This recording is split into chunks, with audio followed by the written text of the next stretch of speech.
AEI, the American Enterprise Institute, is committed completely to the ideas of individual liberty, of bringing people together around shared humanity, the idea that all of us can and should have a warmer heart, a greater sense of global brotherhood, of global humanity, and taking care of all people. This collaboration is part of our commitment, and to show our commitment very publicly to these principles. Now, of course, the principles of global humanity are always called into question in a time of crisis. It's no surprise to any of you that the global financial system created a crisis of historic proportions with the destruction of $34 trillion in wealth in little over 1 year. This crisis made so many people question their values that it occurs to us that this is a wonderful opportunity for all of us to question what it is that we hold dear. What are the principles of global brotherhood that we should be practicing every day? Well, if you're here, it's because you know that there is no greater voice in moral philosophy to discuss this issue and to answer these questions. This is the 14th Dalai Lama. He became the leader of the Tibetan Buddhist people in faith in 1950. In 1959, he was forced to leave Tibet and establish the Tibetan government in exile in India. That's where I met him last year in his home in Dharamsala in the Himalayan foothills at his monastery. It was a singular experience for me to meet His Holiness and to see him in his home community, and it changed my thinking greatly. His Holiness travels the world, advocates for the welfare of the Tibetan people. He teaches Tibetan Buddhism, and he talks always about the importance of compassion as the source of a happy life.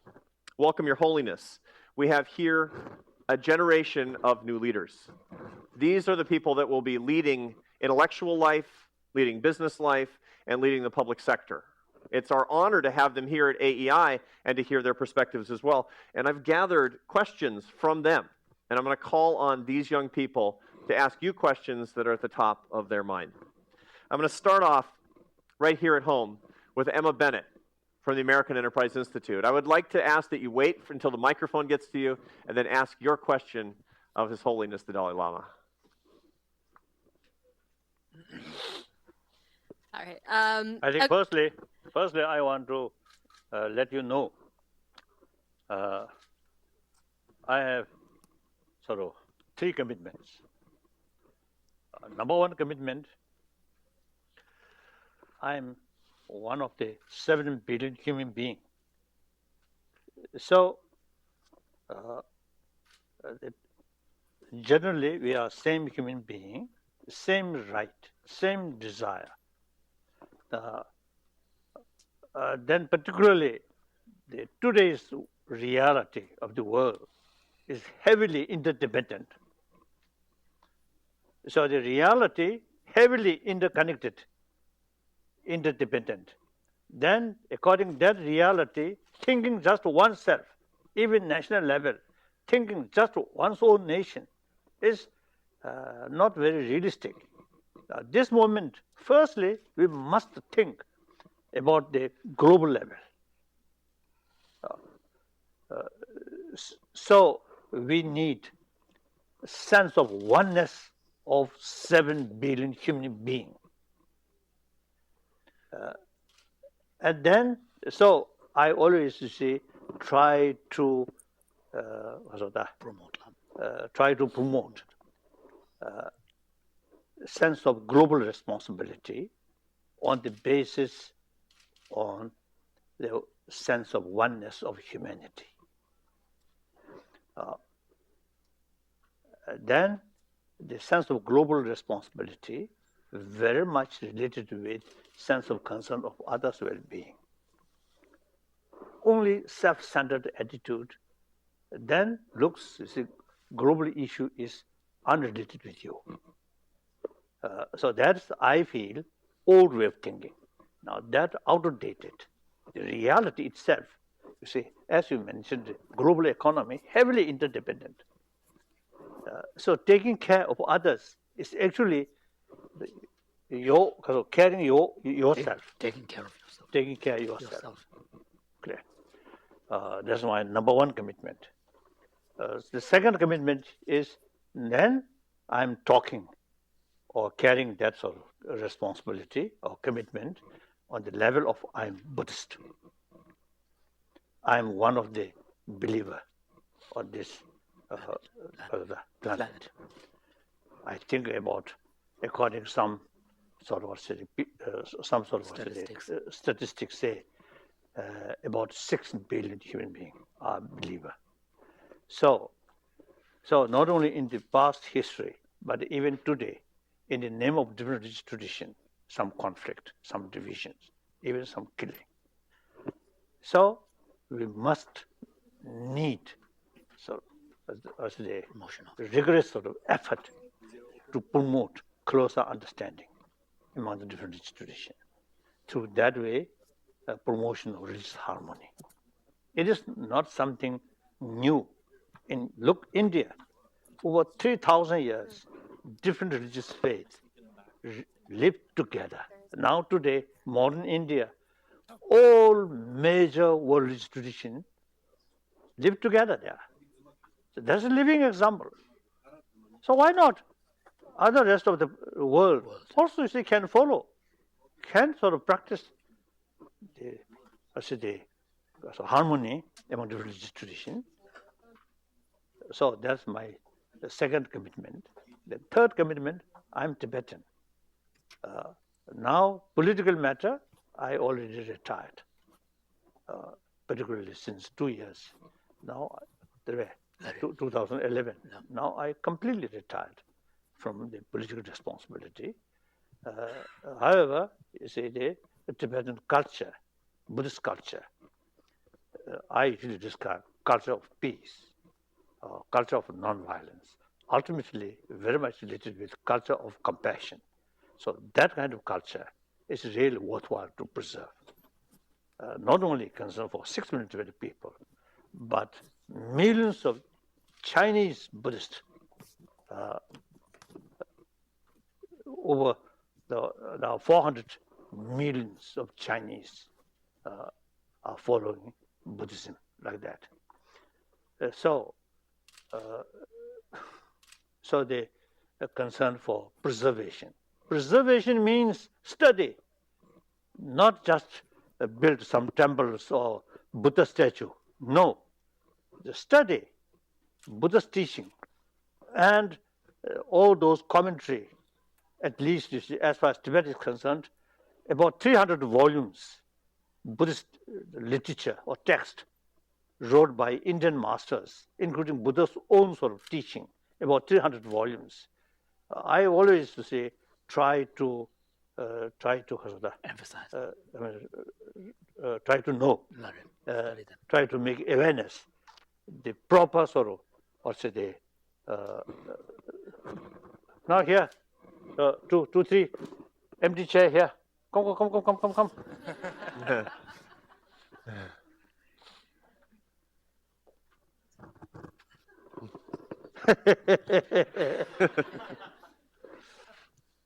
Two great scientists. I think this is I think at least 20, 30 years. Known each other. Known each other. I am Buddhist. They are scientists. I also half scientist, half Buddhist. And actually, I think Buddhist way of thinking also very scientific, isn't it? So sometimes they consider me also as a Buddhist scientist. So the preservation, proper preservation is study. Should know the real sort of teaching of Buddha or tradition of Nalanda master, Nalanda tradition. Then you develop enthusiasm, because it is not just to study about history, not like that, but something living in order to tackle our destructive emotion.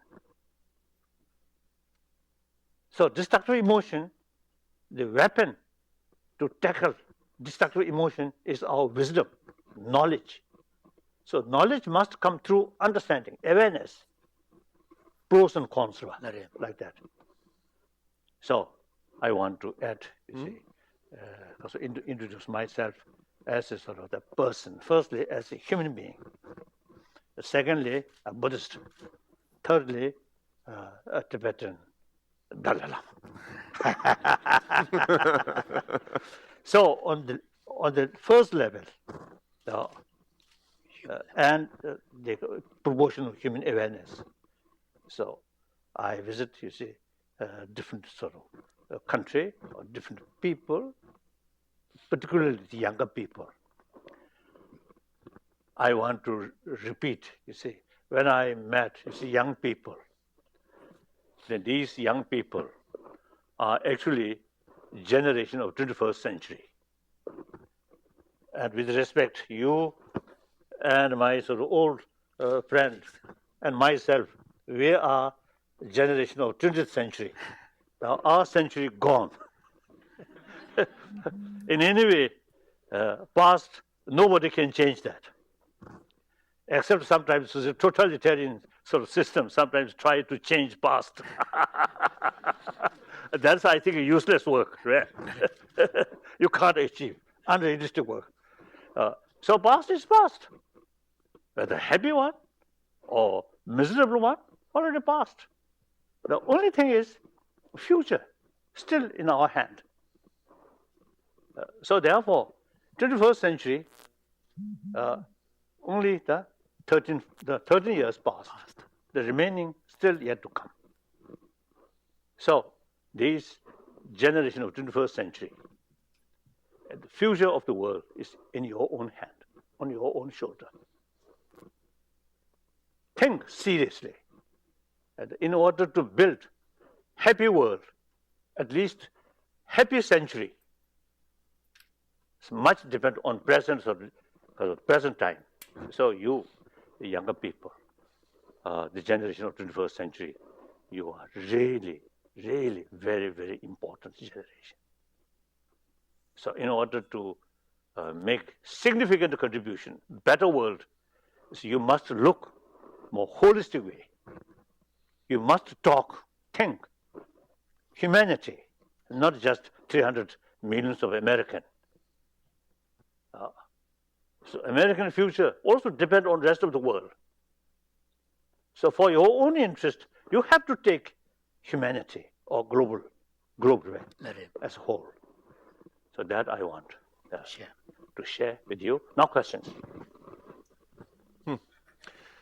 Emma Bennett from the American Enterprise Institute. Okay, so I guess here at AEI we study free enterprise, and Arthur writes about how free enterprise can help promote human flourishing. So my question stems from that a bit. It's just, what role does organized religion have to play in kind of economics, in promoting different economic systems and free enterprise? 아예 가도들 조 상당스 때가다 지금 랑왕 배주 제제 엔터프라이즈 돈에 배주 내 힘주지고 그러다 텔레야 상당배나 아니 최저 뭐네 다가다 출루요 시작 최저 딕수고 돈에 야 배주 고급 사업대야 단주 돌이야 미세게 롤 버전나 매나 가르치고나서 I think I always make a distinction. Religious organization or religious institution and religious faith, I think two different things. Religious organization or religious institution is actually organization. So sometimes you see, religious organization in the past, sometimes also you see become exploiter. That's why the Bolshevik Revolution, French Revolution, specifically you see, against religious institution, because of too much exploitation. So I always feel some spirit in Bolshevik sort of revolution and the French Revolution. You see, there is some kind of tendency about against religion. That actually not against religion. Religion is practice of love, compassion. Who can against that? Even animal appreciate love, isn't it? No human being can against the human affection, human love, unless drunk or foolish person. Otherwise, it's impossible. So, real meaning of religion is love, infinite love. Also, you see, love your own enemy, Jesus Christ mentioned that. Buddha mentioned that. So therefore, and one time, so one my Muslim sort of friend, see, he mentioned at the sort of gathering, he mentioned as a Islam practitioner, they should extend love entire creature of Allah. So no make distinction. Love my friend against or hatred towards my enemy. Never mention that. So like that kind of thing. So therefore, you see, all those historical sort of factor to against religion is actually religious institution. So it is very, very important to make distinction. Religious institution, sometimes a rotten institution. Religion is, as I mentioned earlier, it's a practice of love, practice of forgiveness, practice of tolerance, and sort of contentment, like that. So religious faith brings inner strength, self-confidence. So these are fundamental sort of basis of happy society, happy family, like that. So therefore, so now the role in economy. Some time back, I heard someone, you see, have the view Buddhist economy. I don't know. I really don't know. But economy actually one human sort of activities. So every human activities, whether can be constructive or destructive, is ultimately related to motivation. Even religious faith, suppose promoting compassion, but due to lack of sort of motivation or understanding, then sometimes religion, different religious faith also sometimes you see sort of helping to develop hatred. That's why now in the name of religion, killings, these things now happen. So every human sort of mental attitude or human sort of activities, human actions, whether become positive, constructive, or destructive, depend on motivation. So religion brings us love, compassion, or sense of brotherhood, sisterhood. That very much sort of important in the economy field. The economy field, you see, the gap rich and poor. That not only morally wrong, but practically also is a source of problem. One time in Washington here, I give some talk, and I mentioned this is the capital of the richest nation of the world. And the highest level of consumption. But in the suburbs. The surrounding, you see, Washington, there are many poor peoples. So not only global level, but at national level also, you see, there's a huge gap, rich and poor. These, you see, we have to sort of tackle. So here, only sort of selfish way, thinking money, making money, don't care about poor people on global level, starving people in Africa, while you are consuming a lot of things, luxurious life, not good. So these, not necessarily wrong, the system, but the people who carry this system. Even socialist country, suppose, you see, taking care about the right of poor people, but lack of moral principle, lack of sort of sincere motivation, then this system also really not work. Next question.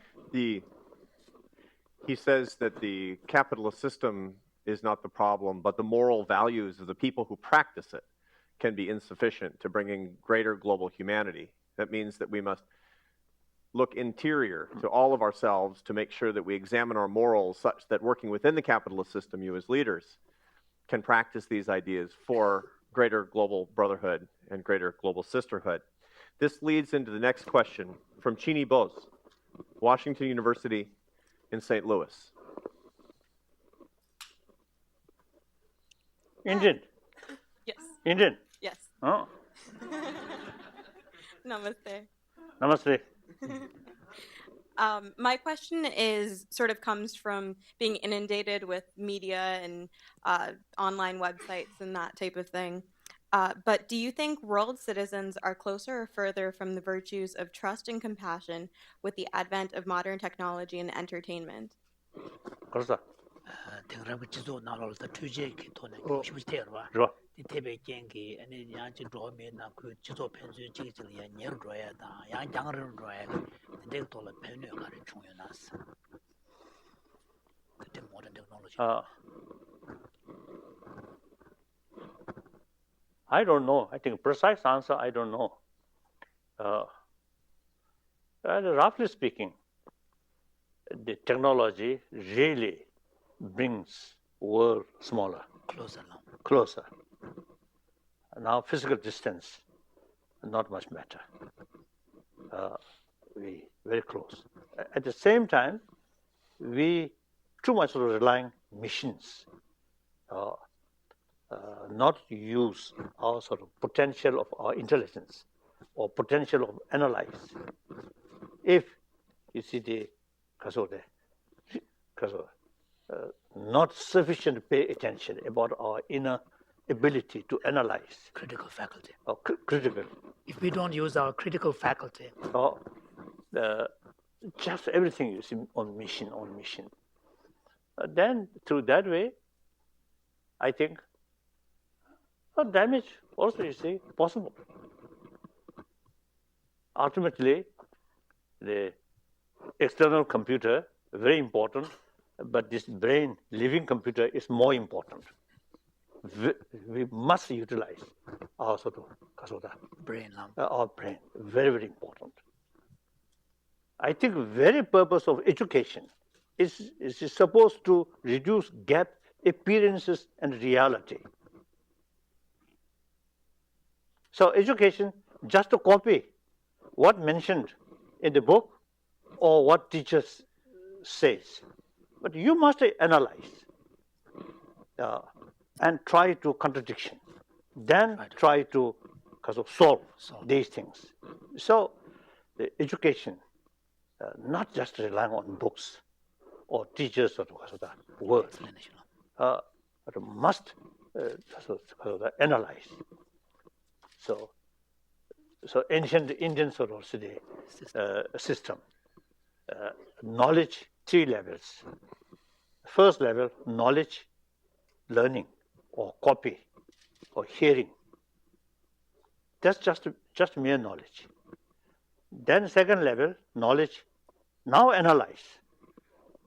And particularly, you see those contradictory sort of points. Raise all the contradiction, then analyze. Then you get real understanding, the meaning. So that's second level of awareness through analytical meditation. Here meditation means you say analyze, simply analyze. Then conviction come. First level of our awareness will not develop conviction. If you say so, I accept, I believe. So not real sort of understanding or conviction. Must thorough investigation by yourself. Then third level of awareness is the thing which you understand and full conviction. Then familiarize, you said that, then without thinking, it automatically comes. That's the third level. So, Kasoda, just relying on mission. Sometimes I can just So if we just simply remain at the first level, what we have is information, but not really knowledge. Next question. The next question addresses something that you've written about a great deal, Your Holiness, which is human happiness, in which you have a lot of expertise that people find interesting for their own lives. This question comes from Sorel Wyckoff from the Cato Institute.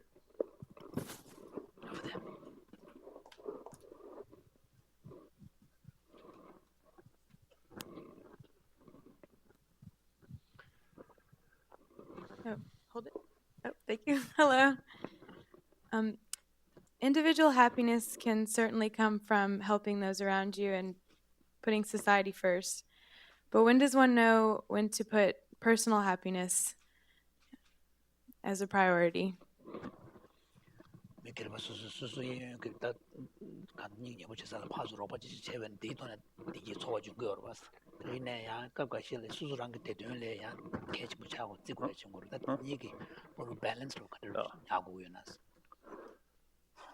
I think at lunchtime, this question come, and I sort of explain according to my sort of understanding. The happiness, I think, in the deeper level, happiness is satisfaction. So sometimes even sort of physical suffering may bring deep satisfaction. So that satisfaction, you see, creates inner strength or self-confidence. So when I talk, happiness is mainly in the sense of satisfaction. Satisfaction really mentally give you satisfaction. You see, brings you confidence. And with confidence, complete relaxation also is come. So now, I think obviously, if we use common sense, you see, where you live, your neighbor, right side, your neighbor, you have some suspicion, distrust. Left side, also distrust. You yourself, you see plenty of things, good food, good shelter, good car, good television, all these things. But you may not be very happy one. This neighbor, trusted, this neighbor, very trusted, then you feel much happier. Because we are social animals. Individual's life entirely depends on the society. If you develop some kind of uncomfortable feeling with the society, that individual never be a happy person. Clear? As a social animal, friendship is key factor for happy life or successful life. Friendship entirely depends on trust. Trust depends on honest, truthful. Trust may not develop just a mere education or wealth or even power. So trust comes from genuine sort of respect, genuine love, genuine affection, and truthful, honest, like that. So therefore, they under the truth. So therefore, in order to gain individual maximum happiness, you see, you have to create happy society, happy family, trusted atmosphere. Okay. Do you have some argument? And most welcome. Further argument, most welcome. As I mentioned earlier, you see, for analyze we need different views, a different argument. Then analyzation can be more effective. But someone say something, then everybody say yes, yes sir, yes sir. Then no basis of analysis long. And I think our own tradition for study, lot of argument, lot of debate now, lot of debate. So that's very, very helpful. That's really sharpening our mind. Okay. Next question. Your Holiness, the first noble truth of Buddhism is that life is suffering. Yes. You have taught that all of us have a moral obligation to alleviate the suffering of other people. But you've also taught that suffering can be very beneficial morally for the soul and for the individual. Should we try to avoid suffering in our lives? Very purposeful for Noble Truth is permanent happiness. To seek happiness. To seek happiness. To seek happiness. Why Buddha state the suffering of truth? The truth of suffering. The truth of suffering. Truth of suffering is, you see, to introduce our existing our general existing life is ultimately source of suffering. So you must also know that. Then there's suffering. There are three levels of suffering. Suffering of suffering and suffering of change. Conditioning. Suffering of conditioning. So Buddha actually, you see, pointed out the suffering of condition. So then the second truth, truth of origin. Truth of origin. The suffering is the result. In order to avoid, in order to overcome suffering, you must know the cause of suffering. Unless we deal with the causes of any sort of phenomena, say, just wishful thinking never brings satisfaction. So we must know the causes of suffering. So ultimate sort of causes of suffering is that the suffering So from this point of view, the ultimate source of suffering, the origin of suffering, really is from within one's own, the root of the suffering. So here he mentioned ignorance. So again, even at the conventional level, education is so important because the source of trouble, source of problem, source of suffering is ignorance. So we must sort of make effort to know the reality. Then better to deal realistically without knowing the reality. Just wish or even prayer will not help. So the alleviation of suffering is good, but learning the lessons and passing the tests from suffering is also very good. Is that fair?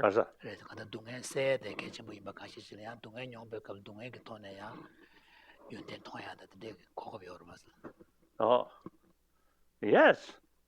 Once, now for example,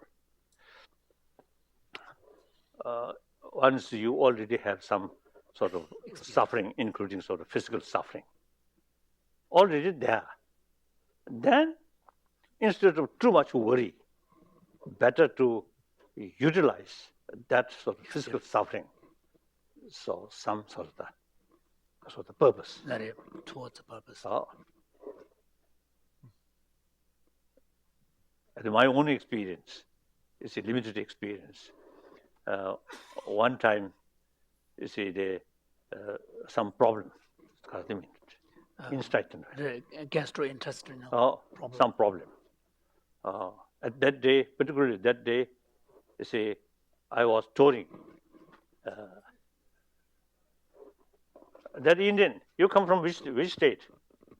West Bengal. West Bengal, huh? So at that time I was in Bihar state. So I passing through this village. I saw number of poor children, no shoe. So it seems no facility for education, and their hair remain very dirty, like that, very poor. And then particularly one place, I saw one old person. His hair white, and seems very sick person, but nobody taking care. Although a lot of people coming and going, nobody pay attention. So then my own pain here, very serious pain, and I was sweating. Then I reach my hotel. I call some doctors. But then the night, although you see pain there, but constantly you see The image. the thing, Image. remember, No. those were the poor children and that poor sick person. And then more concern about them is automatically reduce my own physical pain.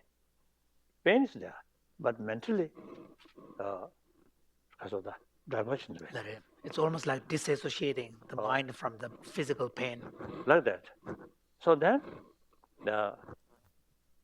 so that, you see, even helpful, you see, to develop genuine sense of concern of others' well-being and think more about others' well-being is reduce even your own physical pains. Like that. So then, so like that, you see, but that does not mean you welcome suffering. Better, no physical pains. But in any way, you see, you already got the pain. Then it is wise to do kasulta. Tenga yang du kukos. Tenga yana tenga mo ya gro. Ine tenga chungsari chela. Tako semja devale tenga yang du kushana. Tenga toss kushana. So His Holiness is saying that we shouldn't be deliberately seeking out misfortune, but if misfortune does strike us, then we should be able to creatively use it so that we can learn something from the experience. That I think we human being, only human being can do that. Other animal cannot. So we must utilize human unique intelligence. That's wise. Yes? Speaking of bad feelings, Conrad Sansone, Washington University, St. Louis.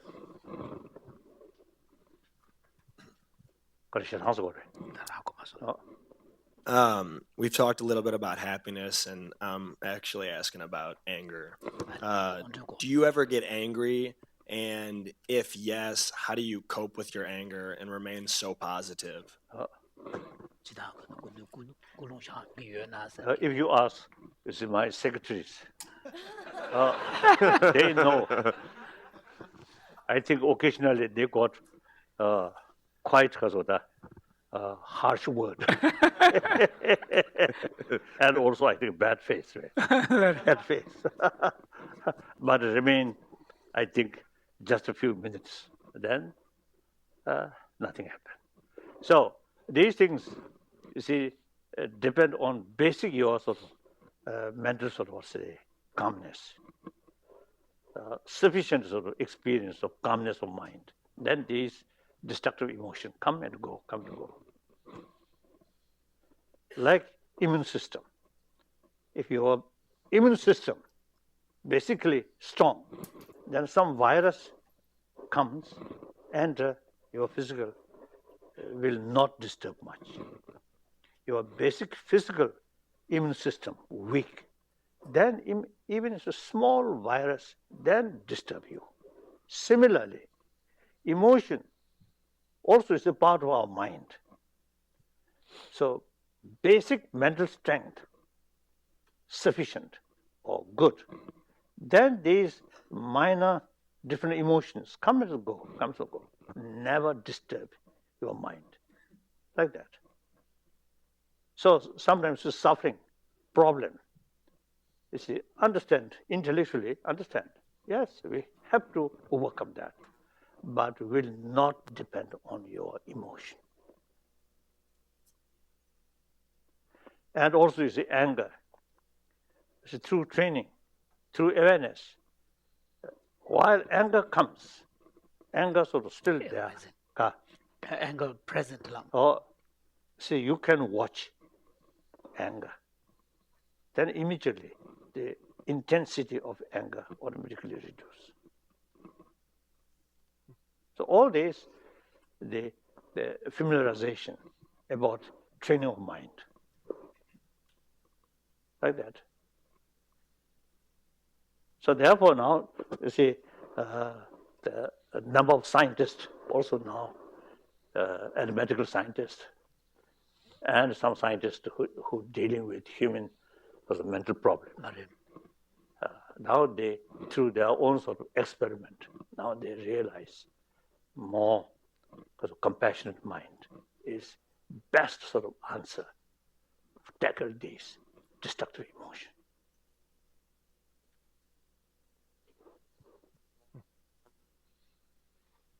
May I ask, you see, these two scientists, something to say? Richie, you want to jump in?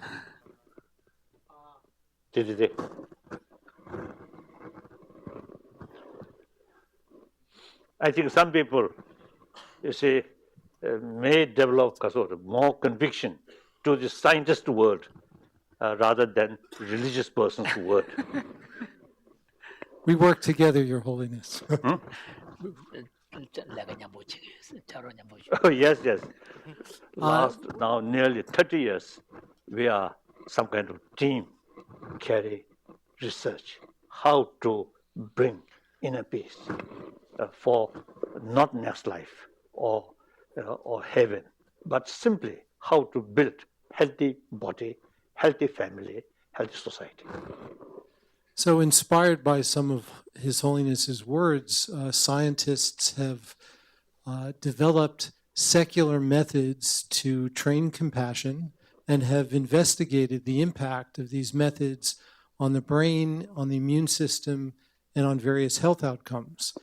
And what's been found in very recent research in publications that have appeared over just the last couple of years, including some done in our own lab and some done elsewhere, is that simple secular methods to cultivate warm-heartedness and compassion can actually reduce inflammation, which is something significant in many health outcomes. It can improve certain aspects of immune function. It can lower the stress hormone cortisol, and it can actually induce certain changes in the brain that are very important in perspective taking the perspective of another. And all of these changes are ones that, in general, are changes that can promote well-being and flourishing. And so from these kinds of studies, we've been led to the conclusion that flourishing and well-being really are best regarded as the product of skills which can be actually enhanced through this kind of training. So these scientists, many of them actually, you see, work hard for promotion of awareness about our inner values, inner quality, through education. So our sort of group now totally dedicated promotion of secular ethics through secular education.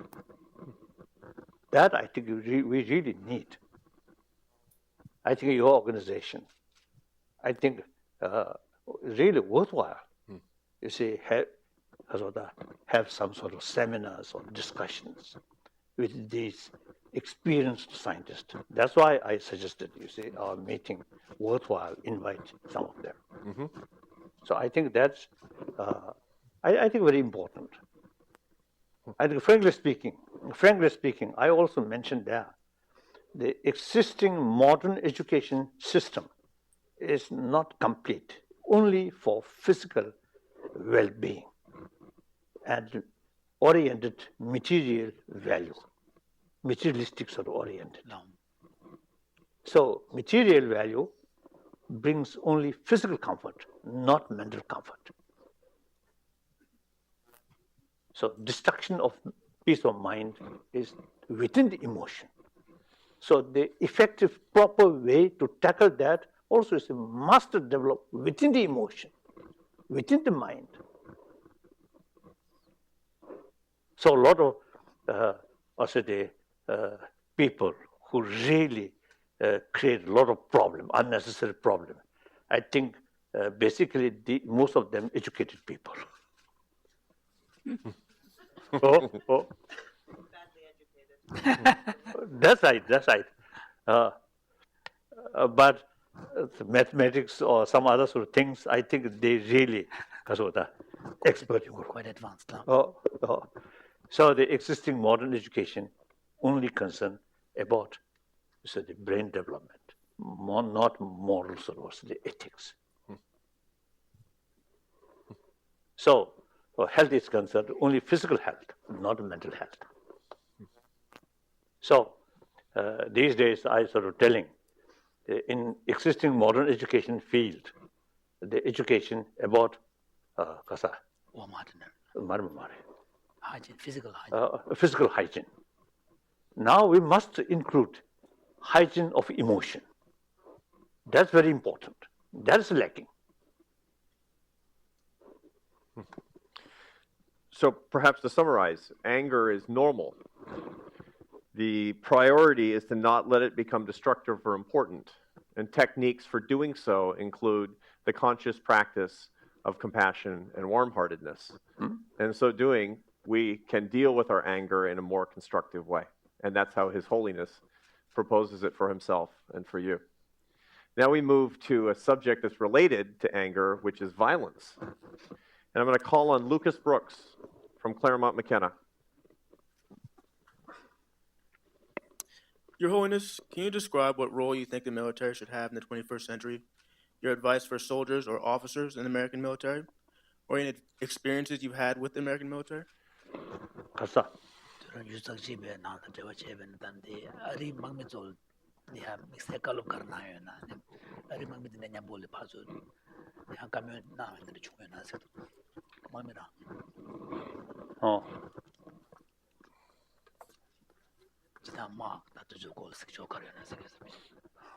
Now, that I think very much related with global level or global issue. Basically, I always see telling people very concept of war is you see I think the part of human history. So in the past, the national interest or even interest of different communities, more or less independent. So according to that reality, destruction of troublemaker, usually we call enemy, destruction of your enemy is your victory. Now today's reality, the world economy or environment issue, and all these matters heavily interdependent, interconnected. That's today's reality. Now, for example, in economy field, say like Japan and China, or America and China, politically there's differences, and sometimes suspect each other or suspicion. But economically, you need close sort of relations because of that reality. So today's reality, according to today's reality, the concept of one side victory, one side of defeat is no longer there. So war means destruction of your enemy. So actually reality, destruction of your enemy is destruction of yourself. That's the reality. So therefore, the very concept of war is outdated. So therefore, I usually used to telling people, now 20th century, one aspect of 20th century is violence. So 20th century, we can say century of violence. According to some historian, 20th century, over 200 millions of people killed through war, including civil war. Immense destruction, including use nuclear bomb in Hiroshima and Nagasaki. So over 100,000 life instantly is destroyed. So that immense violence really brought new shape of world. Then we can say that immense violence, you see, made some good result, so we can justify. That I don't think. The beginning of this 21st century, some violence. These are symptoms or negligence of past mistake. So now time comes. We already, you see, have, I think in 20th century, I think those bigger nations who have, they really sort of a lot of time, a lot of energy, a lot of money spent for making nuclear weapons. Now later part of 20th century, now more and more talk denuclearization. And at least it's some control of nuclear weapon. So these are signs of progress. So now we must, you see, think the demilitarized world.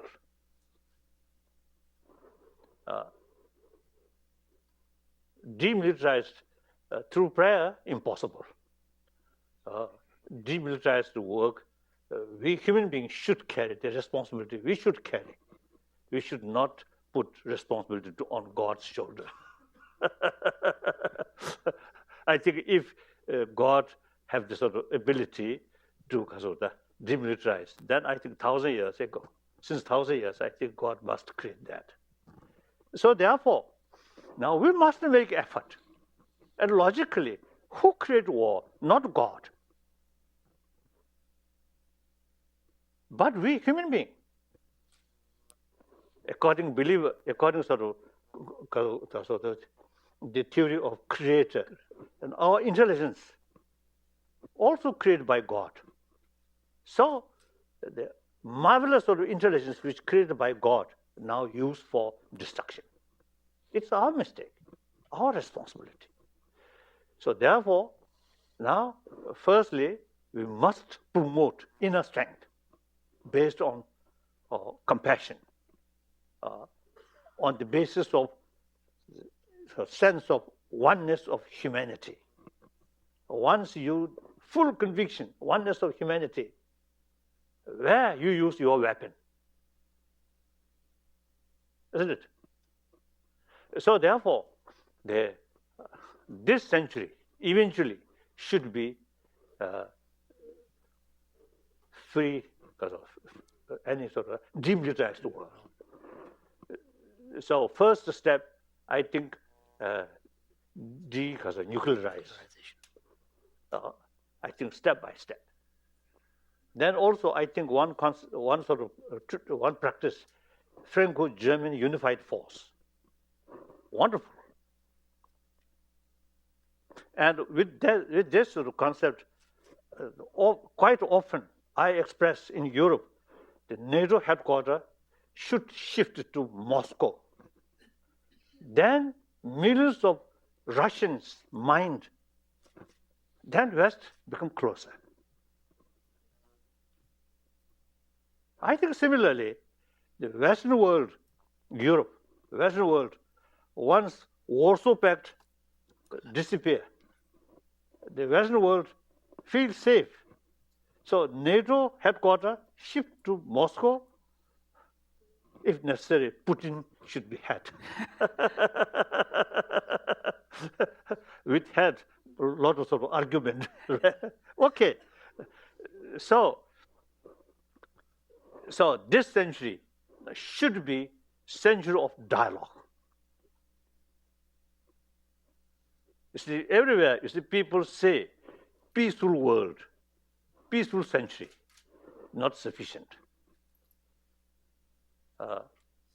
I think the precise sort of mean in order to create peaceful world is dialogue. Different views, different interests, always there.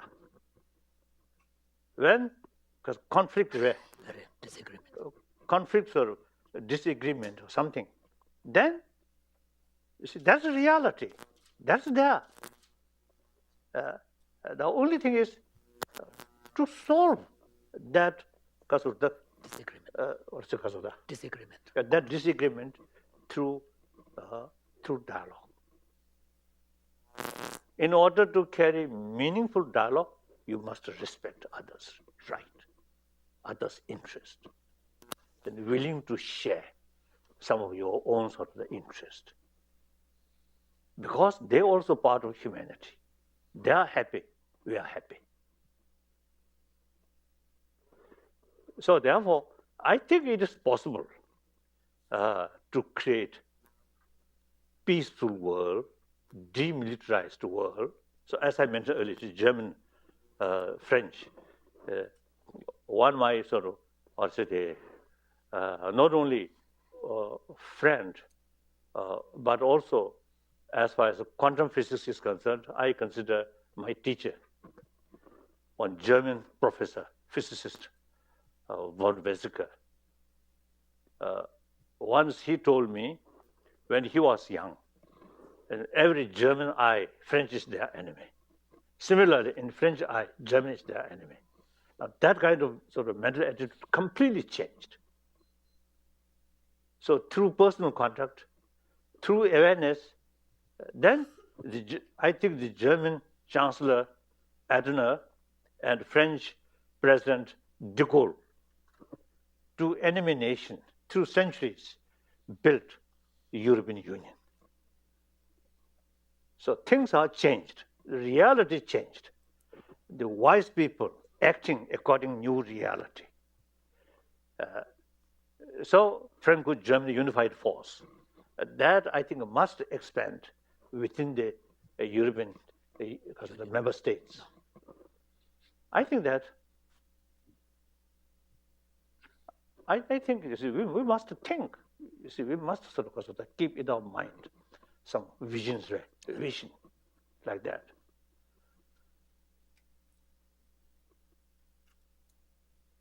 So sometimes I a little bit sort of bold, I think too bold. The United Nations is the highest world body. So some structure of the highest world body is undemocratic. 5 permanent sort of representatives have the veto power. That's undemocratic. I think eventually, I sort of mentioned to some of my American friends, I think America, the really leading nation of free world, and truly, in spite of some drawbacks here and there, but America basically is the greatest democratic country. Population-wise, India is the most populated democratic country. And Japan, among Asia, most industrialized democratic nation. So in any way, America eventually, this I think, I think too bold, right? Too bold. I feel America eventually, I think, should make some suggestion. The veto power, 5 permanent sort of member, I think should abolish. First start America, yourself. Then you decide that. Then pursue Russia. I think European, French, German, French, I think. Okay, I think British. And then China, also I think. Then world body, more democratic sort of structure. structure. Then I think some sort of decisions then can carry the majority sort of agreement. Otherwise, veto power there sometimes is difficult. What do you think, my friend? I'm with you on this. Thank you. So these young American, I think, should think, you see, more global level, more sort of From a much wider perspective. not just think, you see, repeat, old-fashioned, more nuclear weapon. So that's my basic sort of views. Of course, I admire, you see, those sort of courage Americans. I think those people who sacrifice their life in far sort of Middle East. Right. Really. Yeah. Really. And then during Second World War and First World War, I think some really very, very sort of heroic sort of contribution. But that I think now outdated. I feel that. Your Holiness. You're now. How soon you join military? 2 years from now. No issues. Oh. So I do not demoralize you. So long this sort of system remain there, you must happily, courageously join. Thank you in advance for your service.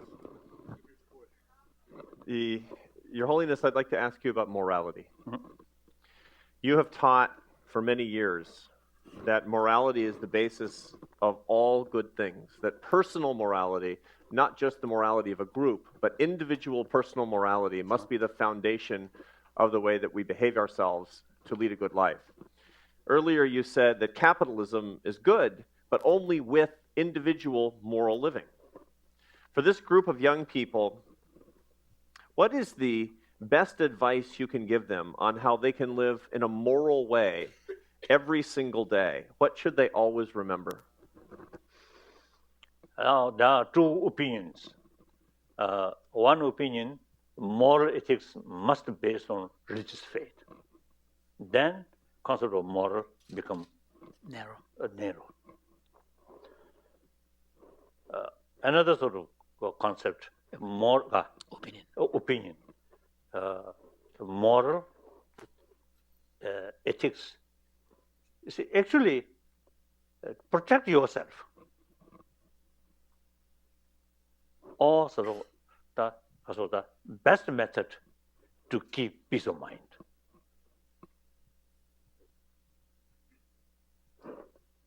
So this is secular ethics. There we already discussed about secular ethics. Mm-hmm. Yeah. So I fully committed promotion of secular ethics, full cooperation with those scientists and also the professors and educationists. So the secular ethics cover entire humanity. Out of 7 billion human beings, about over 1 billion non-believer. And then also, you see, we can see among the believers, a lot of corrupted believers there. This is not something wrong, their belief. But the person who follow different religious tradition, personally, not much sort of full conviction about moral value. So religion also become instrument for exploitation or manipulate and fighting, killing. All these clearly signs, clear signs of a lack of conviction of moral principle. So we need special effort promoting the awareness in order to bring conviction about moral values. Strictly, secular approach. the secular approach. When I use the secular, according to Indian understanding, some of my friends in the West, they consider, when I use the secularism, they have some reservation.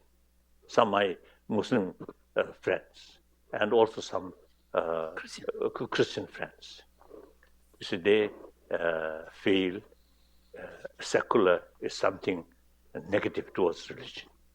I think because of the close relation, the atheism and the God, something like that. Atheism and secular. This I think totally different. According to Indian understanding, secular means, I think now one Indian here,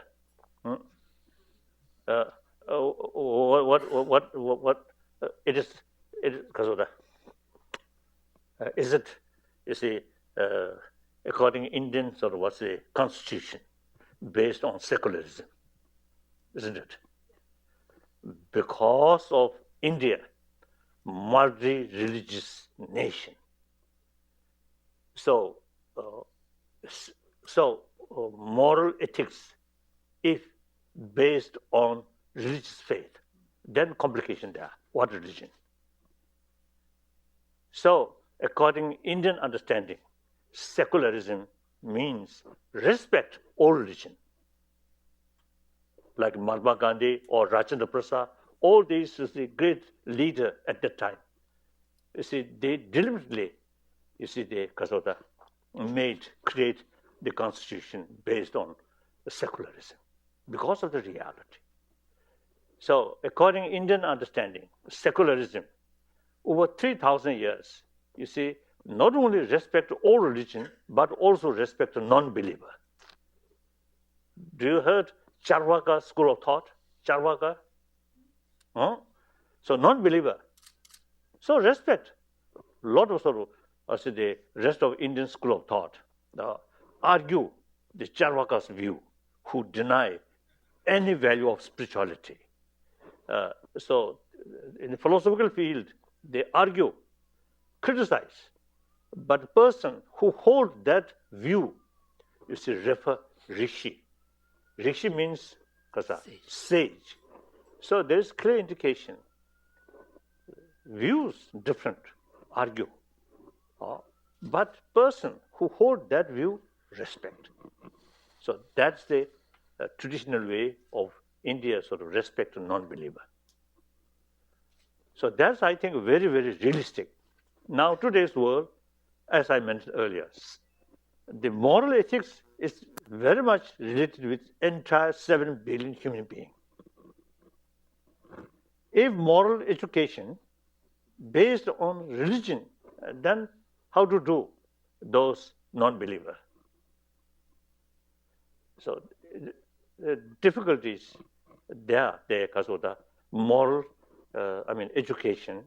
If you based on religious faith, then secular education field, some complication. At a particularly multi-religious community, difficult. So therefore, there is no other choice except secular way to educate. And basic value of moral, also secular ethics, irrespective of whether believer or non-believer. So therefore,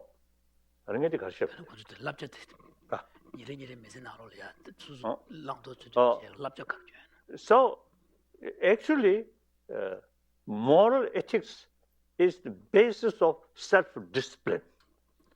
Self-discipline, self means out of awareness, best interest for yourself, best happiness, best physical health, then not indulge harming others. For best interest for your own well-being, as I mentioned earlier, create more trusted friend. Those billionaire, very rich family, appearingly, superficially, a lot of friends. But these friends are actually friends of money, not real human level. So when your fortune go down that, then these friends no longer coming. So real human friend, when you really passing through difficult period, that people who ready to help you, who ready to sacrifice their own sort of interest in order to help you, then these are reliable human friend. How can develop? What is the way to develop that trust?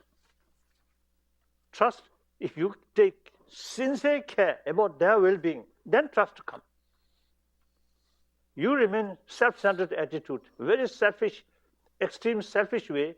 How can develop a trusted friend? Very difficult. Logically, if you manipulate others' interest, they also, you see, done the same way, right? The same thing. No? Then no basis of trust, no basis of friendship. So do you need friend? How can develop friend? Your smile? Oh, compassionate. Smile also, you see, there are different smiles. Some artificial smiles, some diplomatic smiles, some genuine smile.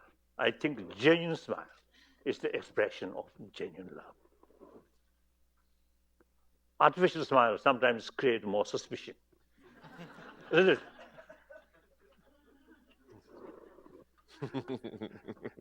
Next question, yes. So you see, taking care about other is the best way taking care of yourself. Like that. Emily Kent, watch you. So environmental problems are often the cause of injustices around the world. And Louder. Oh, sorry. I'm wondering how you think environmental problems and externalities can be most effectively addressed through a free market system. 교육 강에만 무시되고 봐. 교육 강에도 세 free market system, the capitalist system 부터네 강에서 답람을 채야 답시 가려놨어. One thing is that I noticed the Copenhagen summit a few years ago about the global warming. I think some important nation, you see, they took also the more interest about their national interest rather than global interest. So these are, again, it's a self-centered attitude. So capitalism, as you mentioned, you see, they carry it with self-centered sort of motivation. And then socialist sort of system also, you see, carry self-centered attitude, then fail. Basically, I just mentioned, you see, I am socialist, so I'm leftist. As far as socio-economic theory is concerned, I'm Marxist. So, wrong person to invite by free enterprise. But as I mentioned earlier, basically, I'm just one human being. And in the meantime, a little bit critical about capitalism, extreme capitalism very much involved extreme sort of self-centered attitude. And the socialism also, you see, too much sort of because of control. That also because of extreme, not working. So from that viewpoint, worthwhile to invite me, person who neutral and criticize everyone.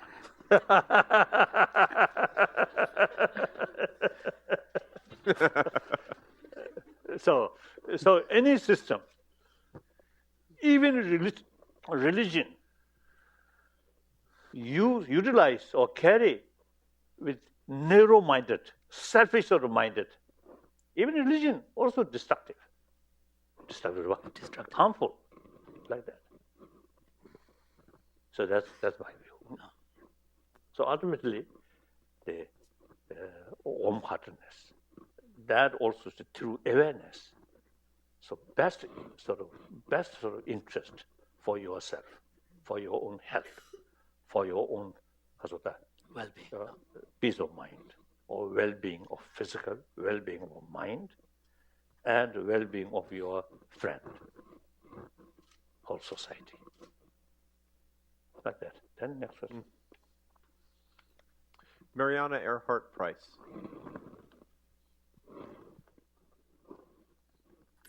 Hi. So I read in an interview you did previously that you said that the financial crisis would help to bring about a responsible free market economy faster. So have you seen any progress in terms of a more moral and less greedy economy since the crisis happened a few years ago? 가서.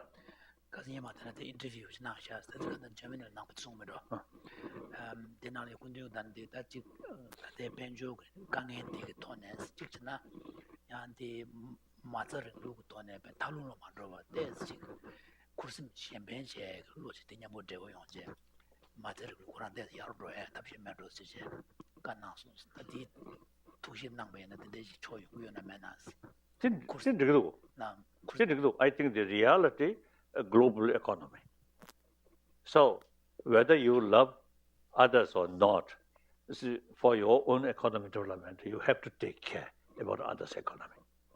So that reality teaches us we need sense of global responsibility.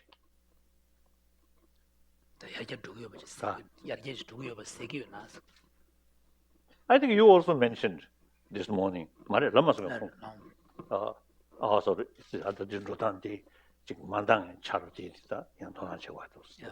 Holiness is referring to Arthur Brooks' opening remarks at the lunch on there.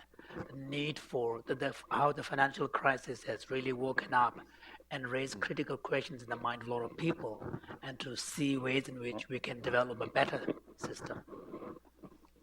I think sometimes to see the problem, help us, wake up our mind. If without a problem, we just carry. Take it for granted. We just take it for granted. And I often telling people, our perception and reality, there's a big gap. Our perception still carry old way of thinking. The reality much changed. So our effort to become unrealistic. So we must accept the reality. In order to know the reality, open our mind and then analyze. Should not so take for granted.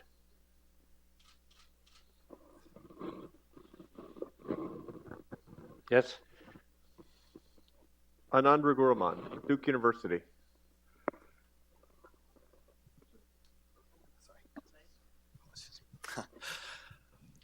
It's a rare public policy that leaves everyone better off. As a leader firmly committed to the value of compassion, how do you approach decisions or policy choices that involve imperfect options that almost inevitably cause harm to certain individuals or groups? Thank you. Can you repeat the first part, the first sentence? Yeah. Sure. Okay. It's a rare public policy that leaves everyone better off. As a leader firmly committed to the value of compassion, how do you approach decisions or policy choices that involve imperfect options? The policy kind of kindness, the kind of situ kind of kindness, and it 창말이야 팬도 용버지 시주디 휴주 공부를샤스. 인자 군주 뭐 시단 제베나 딱 코나즈 마음발 고버를 차베나 고제를 초바데 고제를 제베나 아니 나 랑가 자주 되가냐 탑시에면라 뭐죠나 탑시에 창만 간다 뿌다고 차탐전에 뿌다가 제요 말았어 imperfect 자 탑시에 뭐지 나로네 다디 담당과 잡다한테 간들지가 돈에 제고는 디경이야 미션달래 랑가 that's difficult. 네버 연구를 봤어 주 삼당당 같은 제고는 I think very difficult. I don't know. The best thing at that time, you must utilize your intelligence with sense of global responsibility, sense of compassion, sense of concern of others' well-being. Others' well-being means well-being of majority. Then take decision. Same action. Under one circumstances, very positive. Same action. Under another circumstances, destructive, harmful. So, as I mentioned earlier, the reality.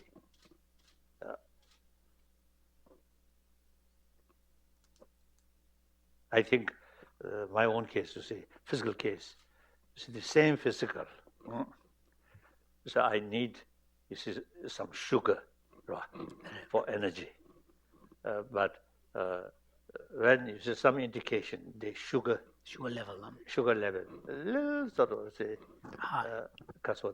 reach a little bit sort of higher level, 130, 140.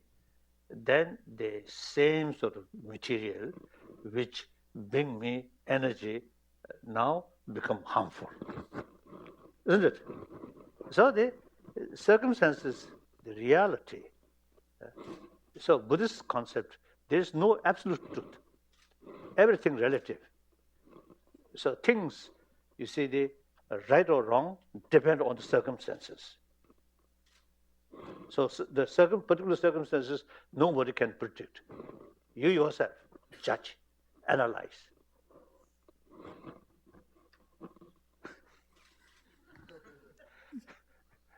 So don't ask me. think yourself more seriously, more patiently, more sort of holistically. Isn't it? You come from which country?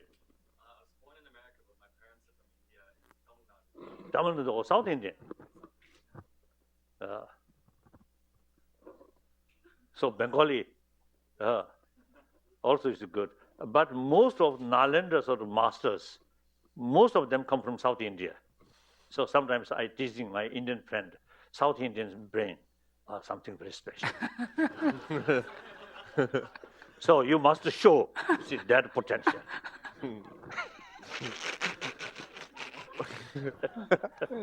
We're going to end today's So session. most of these sort of scholars from South Indian, you see, they always remain skepticism and analyze.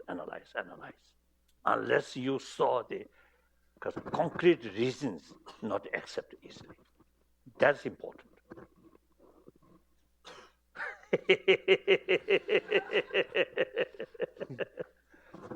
Yes. We're going to.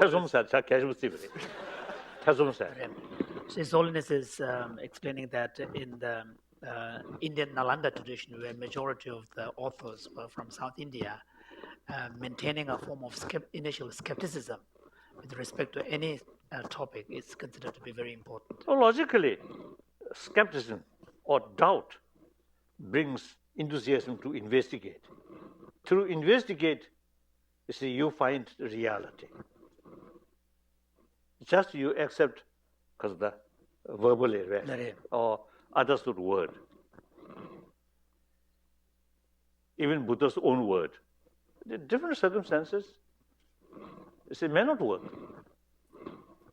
So the actual sort of circumstances must analyze by yourself.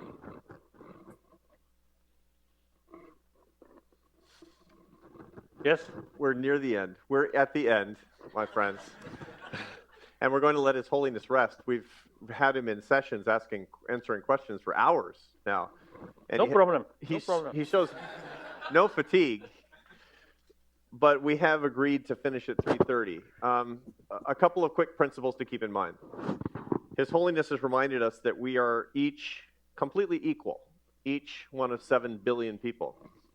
He's reminded us that it's important, it's imperative that each one of us in our organizations, in our personal lives, keep an open heart and an open mind to people and ideas who are different than we are. He's taught us that the practice of compassion and moral living is the basis of happiness and is the basis of a well-ordered life. And that the principles and practice of global brotherhood are in your hands. as our nation and our world's future leaders. You have our faith at the American Enterprise Institute and the faith of His Holiness the Dalai Lama, which is a very special thing, I think, and I thank him for it and you. I'd like to have a special word of thanks for the AEI staff that made this wonderful event possible, to Third Point Capital to make it financially possible for us to do this, to you for the service that you're going to bring to our nation and to our world in the spirit of the global brotherhood that we've talked about here today, and especially to His Holiness the Dalai Lama. Thank you.